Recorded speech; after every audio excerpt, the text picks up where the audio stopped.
Halo, assalamualaikum dari Indonesia, dimanapun kalian berada. Kita salut kepada Habib Djafar Husein yang dengan ikhlas dan rela melakukan tes DNA walaupun hasilnya tidak sesuai dengan apa yang diharapkan. Iya, hasilnya bahwa Habib Djafar tidak ada hubungan sama sekali dengan Rasulullah SAW. Jadi kalau dari sisi keturunan sebetulnya memang yang kuat atau yang dekat dan lekat dengan garis keturunan dan darah saya itu sebetulnya dari Hadramut, dari Yaman. Tapi ternyata tes DNA-nya menunjukkan gen Timur Tengahnya 3,4%, jadi lebih Cina dari Arab sesungguhnya. Saya salut dengan keberanian Mbak Najwa ya, mempublish hasil tes DNA-nya yang selama ini disebut-sebut sebagai cucu Nabi yang berketurunan Arab. Ternyata hasil tes DNA-nya cuma 3%, dan Mbak Najwa gak malu mempublish itu. Jadi memang penting sekali untuk memvalidasi sebenarnya cucu Rasulullah yang sebenar-benarnya tuh yang mana. Jangan-jangan nanti selama ini kita puja-puja sebagai cucu Rasulullah, ternyata keturunan Yahudi, atau ternyata ya keturunan India, aca-aca, nehi-nehi. Bercanda teman-teman. Assalamualaikum warahmatullahi wabarakatuh. Beredar video di sosial media dengan narasi bahwa Habib Djafar telah melakukan tes DNA, dan di narasi video tersebut menyatakan bahwa Habib Djafar tidak memiliki keturunan Arab, tidak memiliki DNA Arab, dan dinyatakan bukan keturunan Rasulullah Shallallahu Alaihi Wasallam. Menurut video yang beredar teman-teman ya. Coba kita simak dulu videonya, ini dia. Habib Djafar bin Husein ternyata menyambut baik tantangan Gus Imad tentang tes DNA. Karena memang Habib Djafar bin Husein ini tidak ada beban, tidak ada rasa ujub, maka Habib Djafar bin Husein menerima dengan legowo, kemudian menerima hasil tes DNA tersebut. Apa hasilnya? Ayo dengarkan kita bareng-bareng. Halo, assalamualaikum dari Indonesia, dimanapun kalian berada. Kita salut kepada Habib Djafar Husein yang dengan ikhlas dan rela melakukan tes DNA walaupun hasilnya tidak sesuai dengan apa yang diharapkan. Iya, hasilnya bahwa Habib Djafar tidak ada hubungan sama sekali dengan Rasulullah SAW dan tidak ada sama sekali keturunan Arabnya. Yang ada itu adalah gen 47% Inggris, 33% Prancis, 10% Rusia, dan ada yang tidak ditulis ini keturunan adat leluhurnya 10%. Nggak tahu nih leluhur yang dari mana. Bisa jadi ini leluhurnya yaitu dari Kaukasian yang dikenal dengan Askenazi. Tapi kita salut dengan Habib Djafar, dia berani tes DNA dan tidak lagi gelar Habib pada dirinya. Kini dipanggil Bang Djafar Husein. Kita hormat kepada Bang Djafar dan terima kasih sudah mau tes DNA. Ditunggu untuk Habib-Habib yang lain tes DNA-nya kapan seperti Bang Djafar tuh. Akhir kata saya ucapkan wassalamualaikum warahmatullahi wabarakatuh. Sampai jumpa di video selanjutnya dan terima kasih. Bye-bye. Itu tadi videonya teman-teman ya. Ini sudah viral banget, bahkan sudah ditulis oleh beberapa berita online. Contohnya di Jatim Times ini ada berita dengan judul beredar hasil tes DNA Habib Djafar di medsos. Paling dominan Inggris, benarkah? Ada tanda tanyanya ya. Dan kalau kita lihat keterangan di bawah, ini dia hasil tes DNA-nya yang beredar di sosial media. Tidak ada sedikit pun keturunan gen Arabnya ya. Bahkan yang lebih dominan itu Inggris teman-teman. Lalu Prancis 33% dan Rusia 10%. Lalu ada dituliskan juga di sini gen keturunan adat leluhur, nggak tahu leluhur apa, 10%. Setelah saya baca lebih lanjut di sini juga ada keterangan bahwa berdasarkan penelusuran Jatim Times melalui akun sosial medianya, Habib Djafar belum merespon soal beredarnya narasi demikian di YouTube dan TikTok. Namun diduga video tersebut adalah hoax dan tidak bisa dipertanggungjawabkan kebenarannya. Jadi ini masih diduga hoax teman-teman videonya. Dan memang kalau kita lihat di akun TikToknya Habib Djafar, beliau itu sempat membuat video parodi tes DNA. Ini akun TikToknya Habib Djafar ya. Beliau membuat sebuah video dengan caption, kok nggak ada Arabnya, emang Habib swasta gini ya captionnya teman-teman. Coba kita putarkan dulu videonya. What the fuck is this?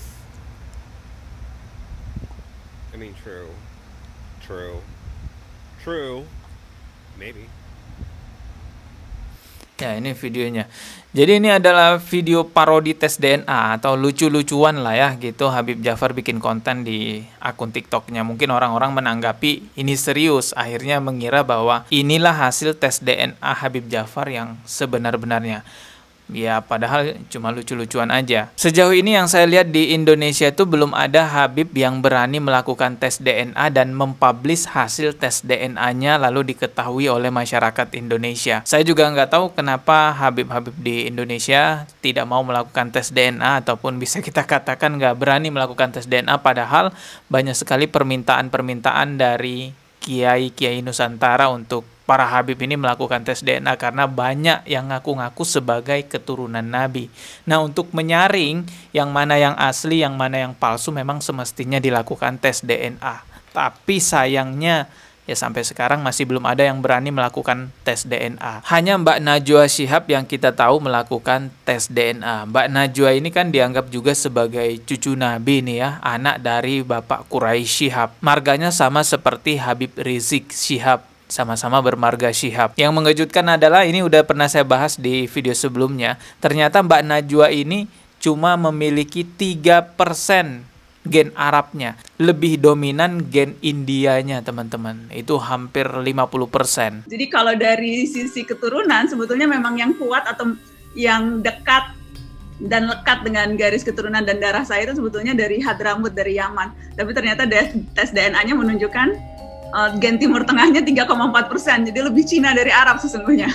Saya salut dengan keberanian Mbak Najwa ya, mempublish hasil tes DNA-nya yang selama ini disebut-sebut sebagai cucu Nabi yang berketurunan Arab. Ternyata hasil tes DNA-nya cuma 3%, dan Mbak Najwa gak malu mempublish itu. Luar biasa sekali Mbak Najwa.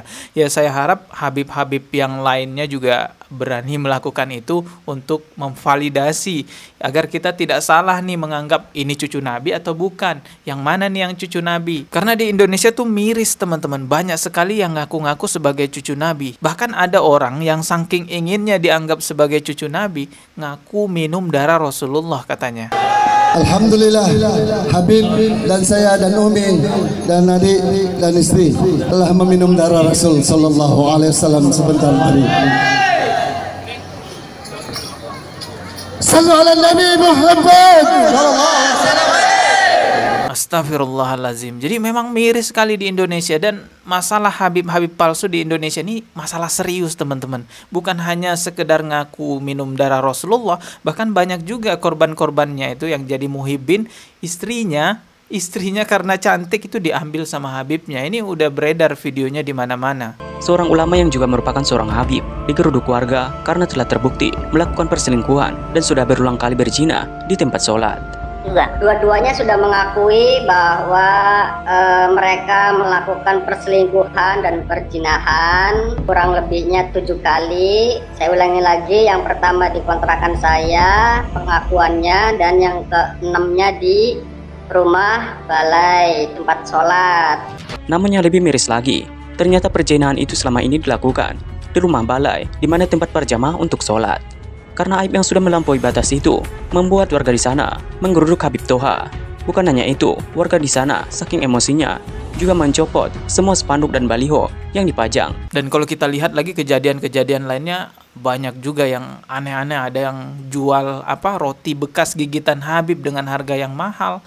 Astagfirullah. Jadi memang penting sekali untuk memvalidasi sebenarnya cucu Rasulullah yang sebenar-benarnya tuh yang mana. Jangan-jangan nanti selama ini kita puja-puja sebagai cucu Rasulullah, ternyata keturunan Yahudi, atau ternyata ya keturunan India, aca-aca, nehi-nehi. Bercanda teman-teman.